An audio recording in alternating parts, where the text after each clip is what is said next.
Well so last time हमने देखा किस तरीके से जो है एक तो फ्रेंच अपहीवल जो था वो एक मेजर फैक्टर रहा था, और उसके बाद जो है ग्रीक जो फ्रीडम स्ट्रगल रहा, ये दोनों जो है काफ़ी जो है कह सकते हो कि ट्रिगरिंग पॉइंट रहे in I mean basically in inspiring nationalist thinker across Europe. और फिर उसके बाद जो है रोमांटिक मूवमेंट जो शुरू होता है लिटरेचर के स्फीयर में, लैंग्वेज के लेवल पर, आर्ट के लेवल पर, राइट। तो इन सब का भी जो है रोल हम लोगों ने जो है पिछले सेक्शन में कवर किया। particularly we looked at how folk language vernaculars और national languages, ये कैसे जो है रेजिस्टेंस के टूल हो सकते हैं, नेशनल यूनिफिकेशन के टूल्स हो सकते हैं। तो ये सब हम लोगों ने देखा, right. Now we are going to look at the period of 1830s, जहां पर कि यूरोप में जो है इकोनॉमिक हार्डशिप का टाइम था। इकोनॉमिक हार्डशिप मतलब आर्थिक कठिनाइयों का समय था ये यूरोप में। ओके, बेसिकली 19th सेंचुरी के फर्स्ट हाफ में, ओके, इनॉर्मस पॉपुलेशन इंक्रीज होता है, और ज्यादातर कंट्रीज में जो है जितना एम्प्लॉयमेंट अवेलेबल है उसकी तुलना में ज्यादा लोग जो है एम्प्लॉयमेंट ढूंढ रहे हैं। तो मान लो अगर रोजगार से ज्यादा अगर काम करने वाले हो जाएंगे तो उसका सीधा क्या असर होता है? ऑफ कोर्स अनएम्प्लॉयमेंट एक फैक्टर हो गया। अब चूंकि अनएम्प्लॉयमेंट काफी ज्यादा है तो ग्रामीण क्षेत्र से लोग जो हैं अब वो शहरों की तरफ भागेंगे, और इसके परिणाम स्वरूप क्या होगा? तो well you will have overcrowded slums. जैसे आप लोगों ने कभी अगर मुंबई वगैरह के बारे में पढ़ा होगा, या मुंबई, दिल्ली, कहीं पर भी चले जाओ आप, आपको जो है वहां पर ढेर सारी झुग्गियां मिल जाएंगी। और ये झुग्गियां क्या है? तो बस वही जो बिहार, यूपी, बंगाल या डिफरेंट स्टेट से जो माइग्रेंट वर्कर्स हैं, जो अनस्किल्ड या लोली स्किल्ड माइग्रेंट वर्कर्स हैं, जिनको कि रूरल एरिया में, ग्रामीण क्षेत्र में काम नहीं मिल पाया, वो सब बेचारे वहां पर जॉब की तलाश में पहुंचते हैं। और चूंकि उनके पेइंग कैपेसिटी ज्यादा नहीं होती है तो मजबूरी में वो इस तरह के एस्टेब्लिशमेंट्स में रहते हैं, स्लम्स में, जहां पर ना तो मान लो प्रॉपर सैनिटेशन होता है न कुछ, राइट। किस तरीके से वो सरवाइव करते हैं। तो यही कंडीशन यूरोप में थी 1830s के टाइम में। खैर चलो, हमारे यहाँ भी है। अब जो स्मॉल, जो छोटे छोटे जो प्रोड्यूसर्स हैं शहरों के, उनको जो है अब काफी कंपटीशन फेस करना पड़ता था इंग्लैंड से, जो मशीन मैन्युफैक्चर्ड जो सस्ते सामान आ रहे हैं उनसे, क्योंकि इंग्लैंड में इंडस्ट्रियलाइजेशन जो है वो बाकी यूरोप की तुलना में पहले हो गया था, ठीक है। और ये खास करके टेक्सटाइल प्रोडक्शन में जो है, कपड़े के प्रोडक्शन में, ये फैक्टर काफी ज्यादा बड़ा फैक्टर बन गया था, जिनका कि ज्यादातर एरियाज में यूरोप में जो है होम बेस्ड या स्मॉल वर्कशॉप शॉप बेस्ड जो है प्रोडक्शन होता था, और हल्का फुल्का इसमें मशीन का यूज था। जबकि इंग्लैंड में तो मान लो पूरा फैक्ट्री में प्रोडक्शन हो रहा था। तो वो रीजन यूरोप के जहां पर कि अभी भी एरिस्टोक्रेसी पावर में थी, वहां पर जो है अब किसानों के लिए भी झंझट ये था कि वो बेचारे फ्यूडल ड्यूज और ऑब्लिगेशंस के चक्कर में और एक्स्ट्रा पीस रहे थे। तो एक तो मान लो बेरोजगारी की मार हो गई, राइट, पॉपुलेशन बढ़ रहा है तो अनएम्प्लॉयमेंट की प्रॉब्लम है। दूसरी तरफ जो है बिजनेसेस जो है वो सफर कर रहे हैं because of this whole cheap import from industrialised countries like England, right. और तीसरा, अगर एरिस्टोक्रेसी अगर अभी भी है तो ऐसे केस में जो है किसान जो बेचारे हैं वो फ्यूडल ड्यूज और बाकी ऑब्लिगेशंस के चक्कर में पिसेंगे। इन ड्यूज और ऑब्लिगेशंस के बारे में आप लोगों ने क्लास 9 में फ्रेंच रिवॉल्यूशन के कॉन्टेक्स्ट में काफी कुछ पढ़ा होगा। इसके अलावा जो और क्या होता है, क्योंकि लोग बढ़ रहे हैं, अनाज का प्रोडक्शन कम है या नहीं बढ़ रहा है उस रेशियो में, तो फूड प्राइसेस बढ़ रहा है। एक भी बार अगर फसल खराब हो जाएगी तो मान लो गरीबी जो है भयानक बढ़ जाएगी शहर से लेकर देहात तक के एरिया में। तो ये सारी प्रॉब्लम हो रही थी। और 1848 1848 जो था वो पर्टिकुलरली ऐसा ही साल था जहां पर सारे ऐसे फैक्टर्स आके मिल गए। फूड शॉर्टेज हो गई, ठीक है, अनाज की कमी, खाने की कमी हो गई, और दूसरी तरफ जो है काफी ज्यादा जो है अनएम्प्लॉयमेंट हो गया, और परिणाम स्वरूप जो पेरिस की जनता जो है वो रोड पर निकल गई, ठीक है। जगह जगह जो है जनता ने बैरिकेड्स बना दिए, ठीक है ना, जैसे हमारे यहाँ पे पुलिस बैरिकेड्स बनाती है ना, या कभी कभी गांव में भी लोग जो धरना प्रदर्शन करते हैं तो क्या करते हैं, बैरिकेड कर देते हैं ना, पहले ही बांस वगैरह से जो है रोड को ब्लॉक कर देते हैं, दैट्स बैरिकेडिंग। तो जगह जगह जो है बैरिकेड्स खड़े कर दिए गए, और लुई फिलिप बेचारे को भागना पड़ा वहां से। ओके, एक नेशनल असेंबली जो है वो फॉर्म की गई, जिसने कि फ्रांस को एक रिपब्लिक के तौर पर जो है फिर से जो है फ्रेंच रिपब्लिक की घोषणा की। और साथ ही साथ जितने भी एडल्ट मेल थे 21 ईयर्स से ऊपर, सबको जो है वोटिंग राइट्स दिया गया। सफरेज मतलब वोटिंग राइट बेसिकली आपका हो गया, ठीक है। इसके अलावा जो है सबको जो है राइट टू वर्क दिया गया। जगह जगह जो है नेशनल वर्कशॉप स्थापित किए गए ताकि जो है एम्प्लॉयमेंट वगैरह जो है प्रोवाइड किया जा सके। अब इससे पहले फिर थोड़ा सा पीछे फ्लैशबैक जाते हैं, हिस्ट्री में थोड़ा आगे पीछे चलता रहता है ना।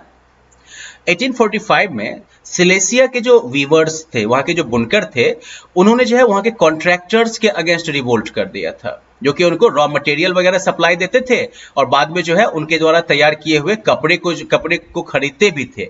लेकिन उन्होंने क्या किया था, तो उनके पेमेंट को काफी ज्यादा घटा दिया था। उसी समय का एक इवेंट जो है वो डिस्क्राइब किया जाता है विल्हेम वॉल्फ के द्वारा, जो कि सिलेसियन विलेज की इस कहानी को जो है बताते हैं। इन दीज विलेजेस, इन गांवों में 18,000 से ज्यादा जो है लोग, जहां पर लोग रहते हैं, कॉटन वीविंग जो है वो सबसे बड़ा जो है ऑक्यूपेशन है। और यहाँ पर काम करने वालों की गरीबी जो है वो एक्सट्रीम है, काफी ज्यादा है। जॉब की जो उनकी डेस्परेट जरूरत है, जो उनकी जो है बिल्कुल कह सकते हो कि बेतहाशा जो जरूरत है, उसका फायदा लिया जाता है कॉन्ट्रैक्टर्स के द्वारा, जो कि उनके सामानों के दाम को जो है वो घटाते रहते हैं।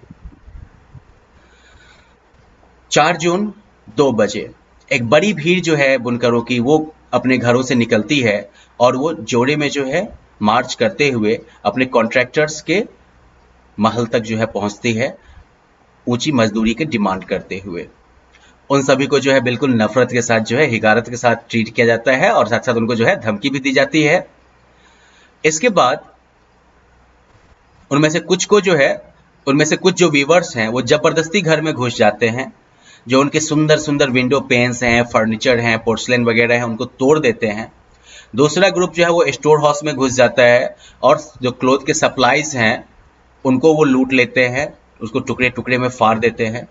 कॉन्ट्रैक्टर जो है वो अपनी फैमिली के साथ जो है बगल वाले गांव में भाग जाता है, जो कि उनको जो है शेल्टर देने से मना कर देता है। वो 24 घंटे के बाद जो है वो लौटता है आर्मी को लेके, और उसके बाद जो है एक्सचेंज में 11 वीवर्स को मार दिया जाता है। तो ये है वीवर्स के रिवोल्ट की कहानी, कि किस तरीके से जो है अनएम्प्लॉयमेंट, पॉवर्टी, ये सारे फैक्टर्स जो थे वो लोगों को डेस्परेट सिचुएशन में डाल रहे थे, लोगों को जो है मजबूर कर रहे थे रिवोल्ट करने के लिए, ठीक है ना। तो यहाँ पर मतलब ये नहीं था कि कोई जो है रिवोल्ट करने के लिए ही जो है बिल्कुल व्याकुल हो रहा है, परिस्थितियां ऐसी बन रही थी कि रिवोल्ट्स जो थे वो इनएविटेबल थे, रिवोल्ट्स जो है वो होना ही है एकदम से। 1848 रिवॉल्यूशन ऑफ द लिबरल्स। अब ये जो गरीब लोगों का जो ये चल रहा है रिवोल्ट वगैरह, गरीब, अनएम्प्लॉयड और भूखे किसानों का ठीक है, और वर्कर्स का यूरोप के डिफरेंट कंट्रीज में, दूसरी तरफ एक आंदोलन जो है वो एजुकेटेड मिडिल क्लास के द्वारा चलाया जा रहा है। अब फरवरी 1848 की जो घटना हुई फ्रांस की, उसने जो है मोनार्क का एब्डिकेशन करवा दिया, मतलब कि मोनार्क को जो है अपना सत्ता त्याग करना पड़ा। फिर उसके बाद एक रिपब्लिक स्थापित की गई यूनिवर्सल मेल सफरेज के आधार पर। ओके, यूरोप के दूसरे हिस्से में जहां पर कि इंडिपेंडेंट नेशन स्टेट्स अभी तक नहीं थे, जैसे कि जर्मनी, इटली, पोलैंड या फिर ऑस्ट्रो हंगेरियन एम्पायर, वहां पर जो पुरुष महिलाएं जो भी थे लिबरल मिडिल क्लास के, उन्होंने जो है अपने डिमांड्स को जो है कंबाइन किया। ठीक है, क्या क्या डिमांड था, तो एक कॉन्स्टिट्यूशनलिज्म का डिमांड और साथ साथ नेशनल यूनिफिकेशन का डिमांड। तो दो डिमांड को एक साथ उन्होंने जो है अपना मिक्स कर लिया। एक तो भाई संविधान आधारित जो है शासन व्यवस्था होनी चाहिए, और साथ ही साथ जो है नेशनल यूनिफिकेशन होना चाहिए, नेशन के आधार पर स्टेट्स का फॉर्मेशन होना चाहिए। अब जो भी ये सब जब तरफ जो गरीबी, अनएम्प्लॉयमेंट, इन सब की वजह से जो अनरेस्ट चल रहा था, इसका फायदा उन्होंने उठाया और उन्होंने जो है नेशन स्टेट, पार्लियामेंट्री प्रिंसिपल पर आधारित नेशन स्टेट, जिसमें कि संविधान होगा, प्रेस का फ्रीडम होगा, एसोसिएशन का फ्रीडम होगा, इस पर आधारित नेशन स्टेट के फॉर्मेशन के लिए उन्होंने अपने डिमांड को आगे बढ़ाया। ओके, अब जो जर्मन रीजन्स जैसे हैं, वहां पर जो है बहुत सारे जो है पॉलिटिकल एसोसिएशंस थे, जिनके मेंबर्स थे वो मिडिल क्लास प्रोफेशनल्स थे, बिजनेसमैन थे, जो पैसे वाले आर्टिजन्स वगैरह थे, वो सब थे। तो ये अलग अलग जो पॉलिटिकल एसोसिएशंस थे सब इकट्ठा हुए फ्रैंकफर्ट सिटी में, और उन्होंने जो है डिसाइड किया कि एक ऑल जर्मन नेशनल असेंबली के लिए वोट किया जाए।